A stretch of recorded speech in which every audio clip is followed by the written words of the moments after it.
Bisa. Ada lagi? Oke. Contoh di sekitar kita contohnya seperti dagangan tidak laku, bahan baku naik, itu bisa jadi contoh ya. Selain itu, dalam resiko usaha itu terdapat dua jenis.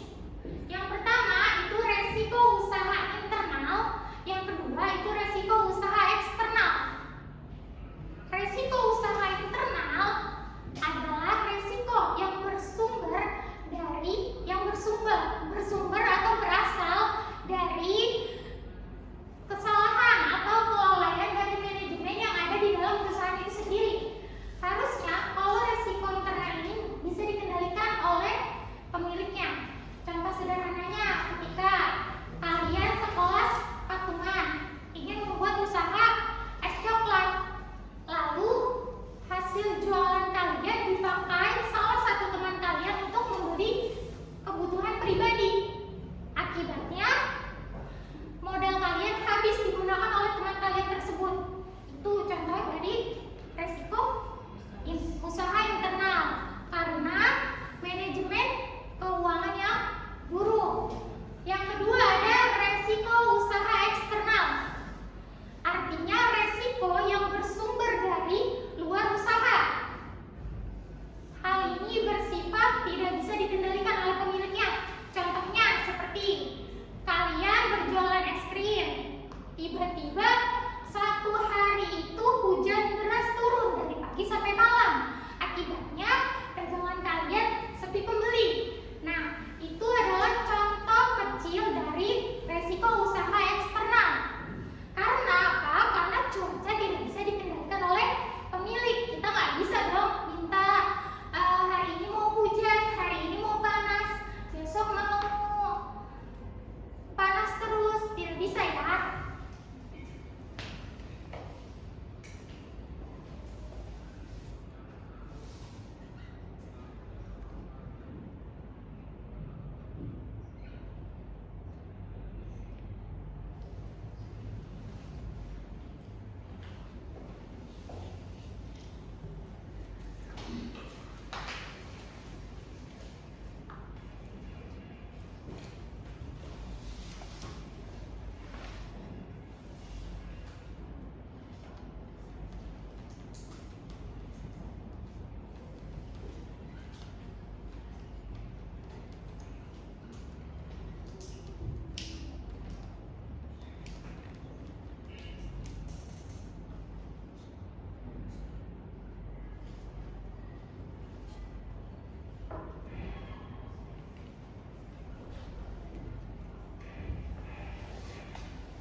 Selain ada jenisnya, kita juga bisa mengatasi resiko usaha dengan strategi 4M. Yang pertama menghindari, yang kedua mengurangi, yang ketiga memindahkan, dan yang keempat menanggung. Apa sih Bu maksudnya menghindari itu? Menghindari itu maksudnya adalah kita menjauhi penyebab resiko itu sejak awal. Contohnya, kalian ingin berjualan es krim, tapi kalian nggak punya freezer. Kalau kalian tetap lanjut untuk berjualan, apa yang akan terjadi? Esnya akan cair. Hal itu dapat menyebabkan kita menjadi rugi.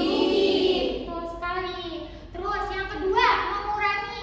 Apa sih Bu maksudnya mengurangi? Mengurangi itu maksudnya kita mengambil tindakan untuk mengurangi dampak kerugian atau untuk meminimalisir kerugian yang terjadi.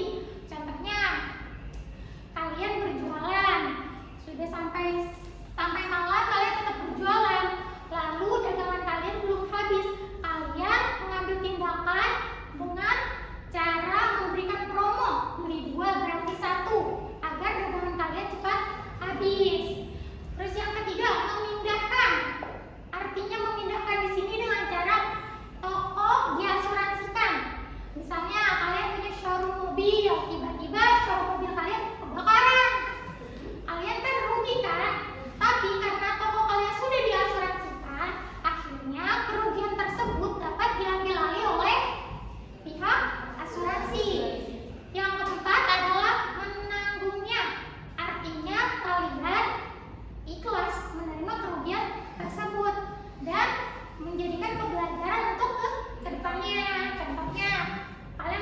salah buah. Tapi salad buah kalian tidak habis 3 cup karena cuaca di luar hujan deras. Karena sudah malam dan tidak memungkinkan lagi untuk berjualan kembali, akhirnya kalian mengikhlaskan 3 cup salad tersebut yang tidak terjual, dan sisa cup yang terjual tersebut kalian jadikan modal lagi untuk penjualan selanjutnya.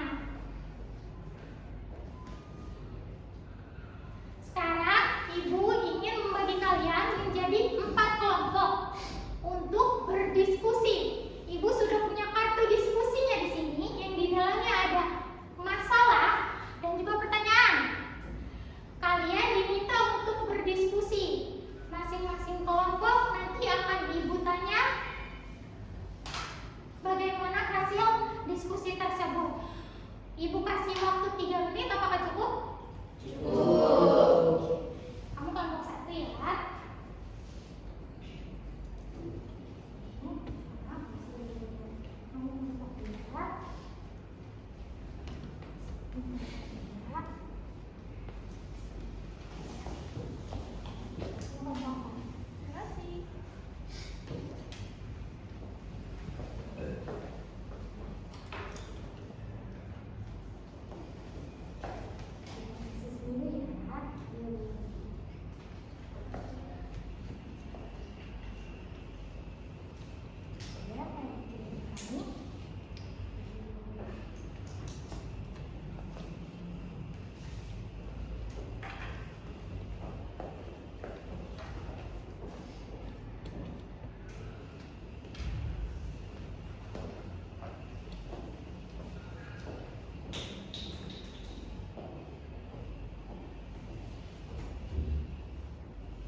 Sudah selesai diskusinya?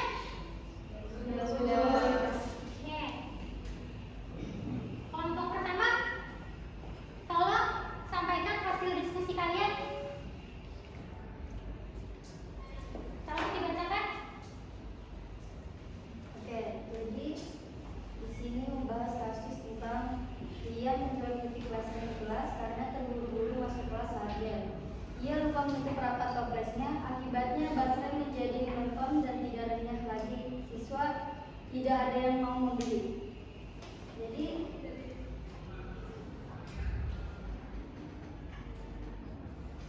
apakah ini termasuk ke dalam resiko internal atau resiko eksternal? Jadi untuk kelompok kami mendapatkan masalah dengan Basrem ini, masalah yang termasuk dalam resiko yang internal. Karena Basrem menghukum akibat kesalahan Rian sendiri yang lupa untuk menutup rapat toplesnya bukan karena faktor luar.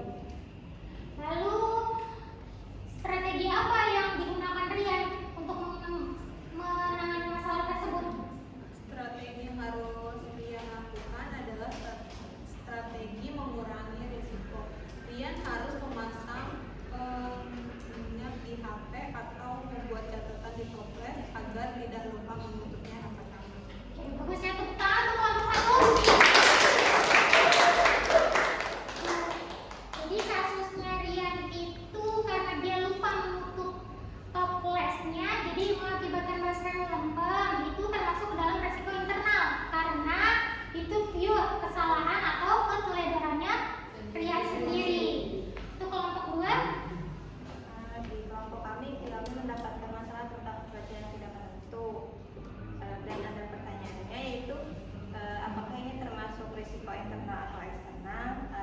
Untuk diskusi kami kita nyatakan bahwa masalah ini termasuk ke risiko eksternal karena hujan itu faktor dari alam Bu, dari luar yang tidak bisa diatur atau dihentikan oleh kita. Untuk strategi, bagaimana strateginya? Bagaimana strategi kelompok kalian untuk mengurangi? Strateginya untuk mengurangi risiko kerugiannya adalah dengan cara jualan es boba dipindahkan ke area yang teduh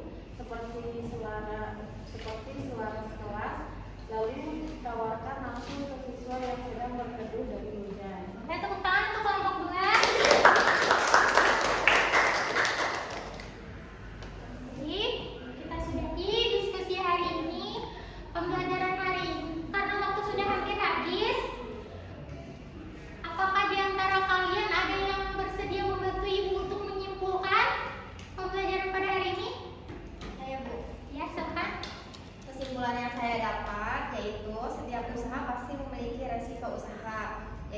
resiko usaha dapat diatasi dengan solusi yang tepat. Mungkin itu saja, Bu. Tepuk tangan untuk temannya. Jadi kesimpulannya, resiko itu adalah hal yang wajar ya dalam usaha. Tinggal bagaimana pemiliknya mengelompokkan resiko internal atau resiko internal dan bagaimana pemiliknya ini bisa mengatasi dengan menggunakan strategi 4M tadi. Menghindari, mengurangi, memindahkan, atau menanggung. Baik, mungkin cukup sekian penjelasan dari Ibu. Apakah ada yang mau ditanyakan? Saya, Bu. Iya, silakan. Bu, kenapa pengusaha tetap membuka usaha walaupun masih ada resiko? Karena setiap usaha juga pasti memiliki keuntungan.